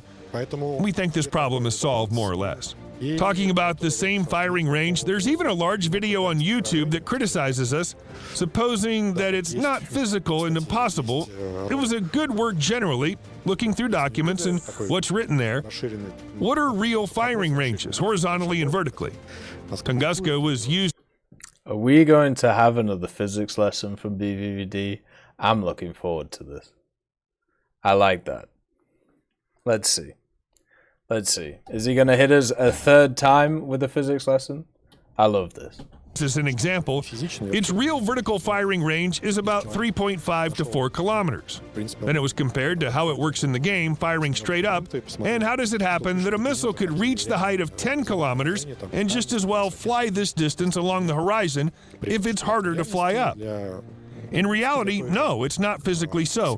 The limitations of firing zones in documents are stated based on other reasons. Let me try to explain it. First of all, concerning vertical shots, the time that Tunguska's missile reaches such height is about 14 seconds, and the gravity will reduce its speed by about 140 ms. Having a starting speed of 900 ms, the missile will reach 10 kilometers with a speed of about 650 ms. So there's no problem at all. I just want to let you know, I have a raging hard-on right now. I love when BVD talks physics. especially considering that with the height increase, air density reduces, and so do the aerodynamic losses. It should be taken into account that a missile flying 10 kilometers along the horizon suffers much greater deceleration. Actually, the height limitation for targeting is caused by the fact that air density changes with the height, and so does the effectiveness of the rocket steering. There's no problem for a missile to reach great heights, but there it wouldn't be able to provide the necessary overload to hit the target with parameters similar to the one it would hit closer to the ground. Here's a graphic. Though it represents a Panzer, not a Tunguska. It can be seen clearly here that for different targets, F-16 with the speed of 500 ms and A-10 with the speed of 300 ms, different targets have different vertical firing range. Fast target can be hit on the height of up to 4 kilometers. A missile can provide the needed overload, but in case the target is slow, it can be hit even on heights over 12 kilometers. And actually, the values of some maximum height in these Oh, this is so good. Oh, I love it. Well done, BVD. This is wonderful. Who made that shit video, by the way? Does anybody know the fucking video that he's referencing? Who doesn't understand physics? Who do I need to bitch out? This is so good. I love this. We need more of this. I hope they do more of this. Documents, they are specified based on some constant chance of hitting a target. That means that the complex should provide a hit chance no less than a set probability of 80 to 90%, for example. On low heights, this chance will be provided, but it won't on greater ones. In this case, if the target in question flies in a straight line without maneuvering, a missile can hit it. That is concerning reality and criticism. It's also mentioned there that we don't model the engine work. A missile has unlimited thrust. It's definitely not one of mine, because I wouldn't say something as fucking dumb as that. But it isn't true either. Here are two graphics, time and speed of the flight, and it matches the document quite well. A missile may run out of fuel, it loses speed noticeably, so everything is as it should be. There was missile rebalancing recently, and they were all set to such graphics, at least those we found documentation for. And for those we didn't, the graphics were made by the known points. For example, it's known how far a missile flies, and we model everything else. All is correct here too. But there is a problem, we admit it, and work to solve it. The problem is that the game doesn't have a precise enough missile guidance model, so there may be problems with the way that rockets lose speed and available overload in maneuvers. It's really a problem, and it does increase firing range. The increase isn't as bad as shown on the pictures, but since there is a problem, we're planning to solve it, and I hope we can do it before the closest major update, or at least not long after it. This problem concerns only rockets that use mouse guiding on both SPAAs and missile AAs. Rockets with a homing head like Stinger or Igla are unaffected by it. We're planning to solve it, and this will decrease AA's capability to hit maneuvering targets at great heights, so it will be harder to play for them. After this, we can start talking about balancing AA and aviation. All of this we'll do after fixing missile maneuverability. We may check the prices, RP and so on, but I tell you that'll be quite limited. They kind of did this, or at least the first step to this, when it came to the last thing. Remember when they did that ballistics update, which kind of screwed with a lot of this stuff. Yeah, that was basically the building blocks for stuff that they're talking about right now, which is really cool to see. But yeah, we need more BVVD beatdown. I think I enjoy this quite a lot. A user named Restaurant. It's a rather long question. Will there be mechanics for heating the missiles with infrared homing heads? There is a timer to turn the homing head on and off. These mechanics were probably introduced for smooth introduction of missiles in the game, but missiles have been there for 3 years. People got used to them, and it is probably time to turn these mechanics off. Right now, it causes nothing but irritation. It is unpleasant when the timer activates the homing head at the last moment. It Skill issue. would be better to deactivate it at least for simulator battles. There could be a button for weapon reactivation that may be introduced as well. Initially, these mechanics served two reasons. First, it was really kind of a transitional period to put players smoothly into the world of guided weaponry. Second, it's the historical way of prototypes in the game physically used. In reality, early rockets indeed had some time of activation, that being power supply from the battery, heat of the device, and so on. As far as I know, some missiles even had a maximum resource of work after activation. So once you turn the missile on, you can't reload it. You should have made up your mind about attack, activate the missile, and then either fire or the missile is wasted. What BVD is saying here is literally skill issue. Like, I'm not even kidding. He's going, you should have worked this stuff out. I don't know what's going on. Like, it's as simple as that. I don't seem to have this issue. How are you having this issue? What are you doing wrong? Like, this is great. Other processes emerged over time. At some moment, those rockets received cooling homing heads. They became more sensitive. They became capable of aiming at oncoming targets, no longer limited to chasing a target that flies away, although it required cooling. Then the pylons the missiles were attached to got a reservoir containing Had a bit of a break in the matrix there. cooling liquid or gas, and its work required some time too. Eventually, missiles appeared that were capable of being active after turning it on and for the whole flight. Concerning the answer to the question, probably yes. In the end, different missiles will require different heating time, but the mechanics themselves are quite interesting. Some people criticize top battles and they'll require low skill level because one can simply press a button and the missile will do everything else on its own. I don't agree with this. These battles require correct and quick analysis of the situation. Speeds are high. One moment an aircraft is over 10 kilometers away, and the next moment it flies through the firing range of anti-air defense. The decision should be made very quickly, and except for pressing a button, a pilot also has to fulfill all the conditions for the launch. Approach the target from the right angle, close until the right distance reached, have no aircraft overload on the launch. All these criteria should be met. And the heat mechanics add some form of time management to activate a missile beforehand, fulfill all the requirements, but also make it a fixed amount of time. Of course, it isn't that realistic for every missile, and the mechanics will be reworked. Modern missiles will get more simplified launch conditions, but the mechanics at large will stay. Well, dear friends, it's time to finish. Thanks for the questions. It was interesting. I think we'll keep making such after major update QAs. Vyacheslav, thank you too for finding time and answering. Thanks for the questions. Thank you, dear friends, for asking these questions and for playing. Overall, not too shabby. Pretty good Q&A. I think it hit a lot of heads on. I hope they do continue to do these. One of a few issues when it comes to messaging, but generally I think the answers were very solid. It was nice to see them go into not just the mechanics behind things, but why they like it. Yeah, talking about genocide game modes was a little bit odd, but as I said, I think that was a lost in translation thing. I think they meant annihilation. But yeah, it's it was just really good. I don't know how else to put it. I really hope they do more of these. Since this was like maybe hopefully the first of a series of these, then when they do like one after every major update, that's pretty much every 5. Like you get 5 a year. That sounds pretty good. We got some new information in this one as well. Finnish are coming to the game, which is pretty cool. There was some kind of subtech tree for Finland, which would be nice to see. We already kind of have them in the game anyway, but it's good. And hopefully a lot of the questions here got answered, which have been asked many, many, many times.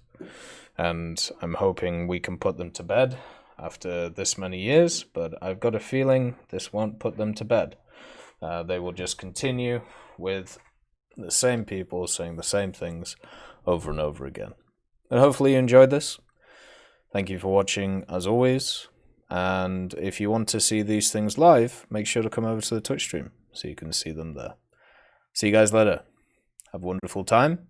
Peace out.